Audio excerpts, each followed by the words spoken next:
Today's service is about Rumi, Persian poet, sort of always somewhat perennial on our bestseller list. These are words adapted from his piece called Music Master. And then my words. Rumi says, "You that love, this is your home. Welcome. Welcome to the place that gives form to our longings and dreams, with love for a door and a vestibule for a soul." That's the poetic Rumi. Here's the profane me. Welcome to this space set aside for the big stuff, a place to sit in a way, save yourself. Today we enter a bit of Sufi history and lore and really essentially a love story. Rumi, who's Persia's most famous poet, did not become Rumi until he took a chance on an unlikely friend and guide. It took the homeless and highly questionable but inspired Shams to make Rumi Rumi. It is his friendship that saves them both. Well, sorta. Shams and Rumi's friendship also offers a touchstone to ask our own questions about what we might bring together as we look at the things that pull on us in terms of inspiration and in terms of responsibility of others in our lives. But first, we mumble through, as the CDC suggests, an opening hymn. Today I got a story. It's really the story of two BFFs. It has all the drama and jealousy of a high school movie. It has a dramatic, unlikely meeting between people a generation apart. It has stops in some of the world's most mysterious and timely locations in the world. Starts in Afghanistan, tours through Baghdad, Damascus, Iran, and Turkey. It's a story that has a mystery in it, very even likely a murder. But really, it's a story of anyone who's had a friend, a lover, a teacher, who got close enough that their lives blurred together for a moment or two in time, and to a degree sort of lost each other in relationship and been transformed by that encounter. I encourage you to think about your own lives. It's a story that on second thought challenges us to live with the polarity. I love polarities. Polarities are things that are sort of stuck together that pull at each other, between responsibility and sort of inspiration or novelty. This could, of course, be many stories, the introduction in any number of stories. This story comes from a chance encounter between two practicing Sufis in 13th century Persia. The backstory begins in Afghanistan, as I said, and then perhaps now on the eastern edge of the Persian Empire. It's in Afghanistan, timely for us, of course, right? Part of my inspiration for putting it here. Part of the story is that Rumi was a refugee seeking home in a safer place, obviously. He was part of a well-respected family, and they were pushed west by the marauding Genghis Khan, just to put two massive historical figures together in the notation that we all share history in interesting ways. Genghis Khan and Rumi's were contemporaries, but this is not the BFF I'm talking about. In the story, his family stops in Baghdad and a couple other respites before Rumi, now a young man, and his family stop in a small town in Turkey. We greet our young protagonist studying at his father's feet, a teenager. Rumi's a person of privilege. His father is a religious leader of some renown, and Rumi is following in his footsteps. But that's all foreshadowing. The real story begins, as I said with the kids. Rumi's a middle-aged scholar, a teacher, a leader of a collection of disciples himself. He's a person who's had the best teachers. He's part of the sort of Sufi Islamic clergy establishment. He's admired and well-respected. He's comfortable. He's probably a little restless. About here enters the other main character, Shams. Shams was a 60-year-old antisocial religious drifter from Tabriz, who in recent years had the profound vision that brought him to God. He was an experience that made him, let's politely call it, enthusiastic, maybe a little bit volatile, probably a bit mad. Shams is what we would think of as a religious nut. Shams scares people like smart, drifting, homeless people do. We meet Shams when he was at the phase of his life when he was fasting and praying for someone, as he phrased it, anyone, and these are his words, who could endure his company. And by that, he meant his teachings. Shams is yearning for someone to listen to him. I actually have people who listen to me, so it's nice. In this story, rumor has it he offered his life to God for a protege. That, my dear friends, will be marked down as foreshadowing. Rumi is on his path home or seated alone. The story changes a bunch of different places. He's in the marketplace in one of them, as we shared with the kids, surrounded by his disciples, when he's stopped by Shams. And without introduction, Shams just begins to sort of talk at him, asking him pointed and poignant questions. Philosophical questions that he knows are designed to fluster this teacher and provoke him into deeper conversation. Charmed, probably a bit bemused, playing the class game, I'm sure, Rumi takes a chance and invites Shams home to finish the conversation they've started. Trouble is, the blessing and curse is that they can't stop. Although there's not thought to be any hanky-panky between them, almost immediately, these two go into something resembling seclusion. For most of the next 3 months, Rumi puts aside his students that has become his disciples and has become responsible for, right? And everything else in the habit that was part of his life, unmentioned mostly, for this new friend. Rumi at one point quoted poetically saying about this period, "When I'm with you, we stay up all night. When you're not here, I can't go to sleep. Praise God for these two insomnias." Rumi's like that. It's pretty. And if you've never read any Rumi, there's also Hafez, who's great too. They're playful. You've never read really religious language in the West. It's not kind of as playful and as loving as these poets. They're pretty cool. These two are friends. They're soulmates. Although life would, for Rumi and his disciples, return to some normalcy, it begins a pattern of long conversations, almost like binges that happen between these two, where enlightenment and conversation would meet. There's a short pause here where you can wistfully reminisce about a relationship like that for yourself.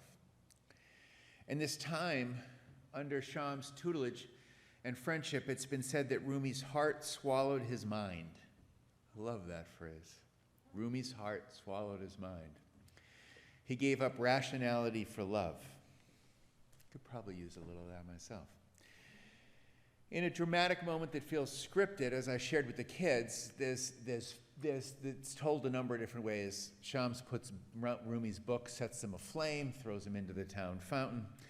Rumi speaks of this whole overall transition in his life in this poem called Burnt Kebab. Last year I admired wines. Now I'm wandering inside the red world.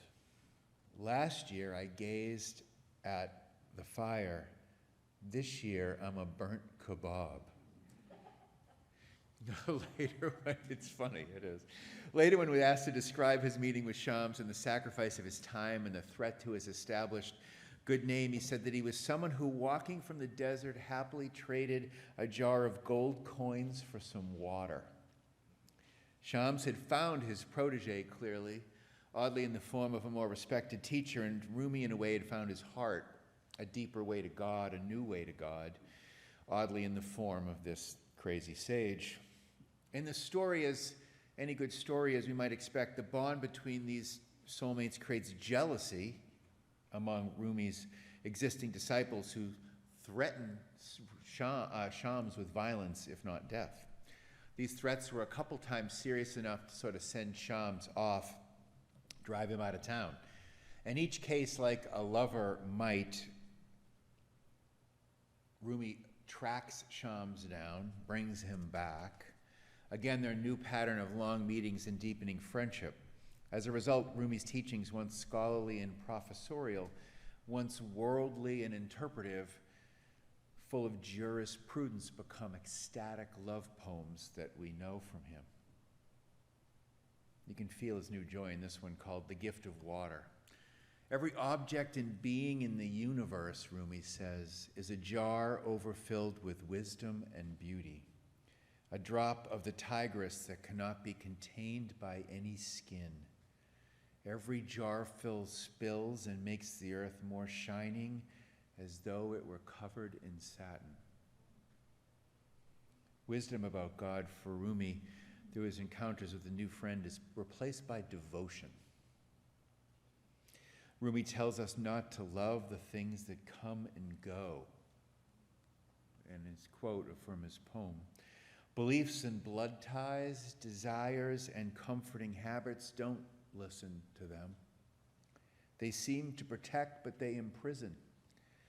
They are your worst enemies. They make you afraid of living in emptiness. Know that your body nurtures the spirit, helps it grow, and then gives it wrong advice.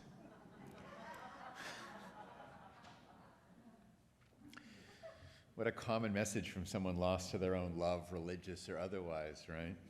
In another poem, he says, conventional knowledge is death to our souls and not really ours. We must become ignorant of what we've been taught and be instead bewildered. Run from what is profitable and comfortable. If you drink those liquors, you'll spill the spring water of your real life. Forget safety, same poem. Live where you fear to live. Destroy your reputation. Be notorious. I tried prudent planning long enough, Rumi says. From now on, I'll be mad. For Rumi and Shams alike, their meeting sort of is a part of a journey towards completeness in different directions.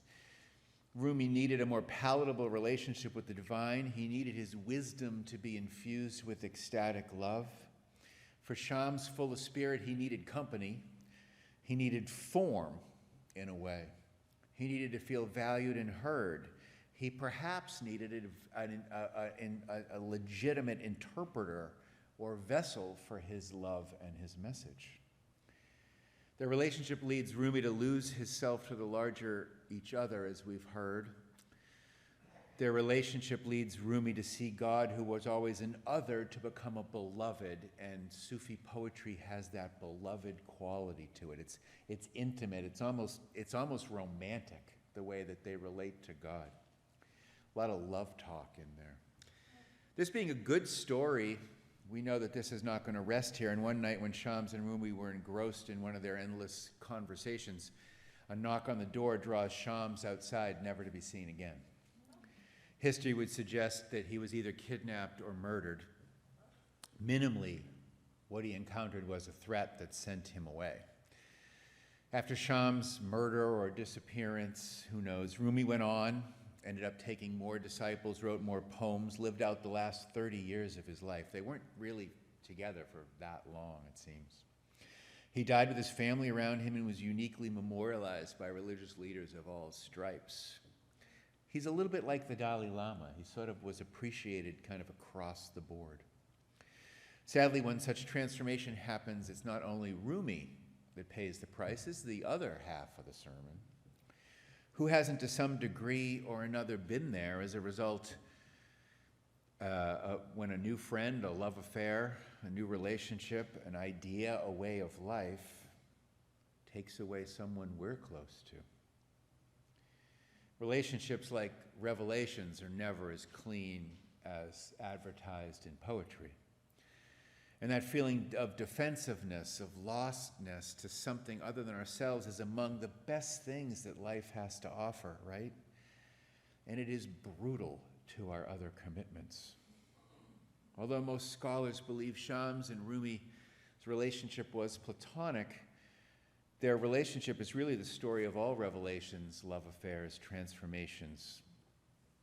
And it's a relationship as a muse for the difficulty and joy as questions we have as adults of what to do with the shiny new wonderfulness that enters our adult lives. What do we do with stuff that might alter our course? redefine our goals and our character. That is a moral issue without easy resolution, isn't it? So, preacher man, what's this sermon about? Is it advice to go have a spiritual affair?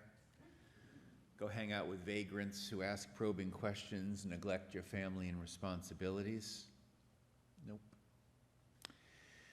The easy part for me, being the minister of a progressive liberal church, is that that is your job. And it is only in a church such as ours that that advice will be unclear, because life's gray. Your job is to decide what you want to do and how to manage that. This story raises for us, in a way that life is always asking us, the cost of taking or not taking a gamble. Do we risk find something that might threaten our commitments? That is your work as a human being. There is no other way to say it. For us to be a body of faith and a body of seekers, for us to be good UUs, we must dance with and between our cautious skepticism of a life lived with eyes wide open, with the reality that we humans are likely incomplete. The fact that we are here means we are all sort of in between and seekers. We need a wise and a hungry faith that Shams brings into the door, and we need that enthusiasm to be balanced with some prudence. Rumi says in one of his poems, "Gamble everything for love, if you're a true human being. If not, leave this gathering. Half-heartedness doesn't reach to majesty. You set out to find God, but then you keep stopping for long periods at mean-spirited roadhouses." These are, of course, translations, you know. But those are the words of a man who can't fully see the foundation he stood on, aren't they? There's a little bit of privilege that Rumi might not be acknowledging here that we can see. It might be possible he takes a lot of things for granted. One might think about, in less poetic words, about the disappointment Rumi's own disciples might have felt at the loss that their teacher they had aligned themselves with went off on a little spiritual romantic adventure. Or for every wife or husband, for that matter, on the ugly end of a new inspired love. Rumi put entering that mystical union as the most important thing, above reputation, above responsibility. Sufis believe that holy inspiration can be achieved in union with another person, teacher touched by the Spirit. So, just take a second. Take a second to see where your own creative edge plays and rubs against your sense of duty. Let's take 20 seconds to think about, for you, in silence, where that meets.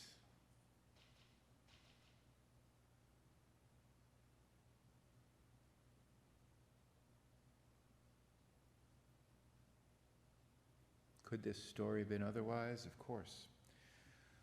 Rumi could have seen Shams as the wayward outsider he was and dismissed him. Shams could have not been bothered to try to reach the establishment. But that is not what happened. And the leap that they took changed both each other and, in a small way, the history of the world. What, when, how are you willing to gamble? When do you preserve the status quo for relationships, commitments, and comforts that you have? When do you step out for new energy? May we live our lives free from the illusion of easy answers. May we live our lives with a responsibility to both spontaneity and duty together as best we imperfectly can. Amen.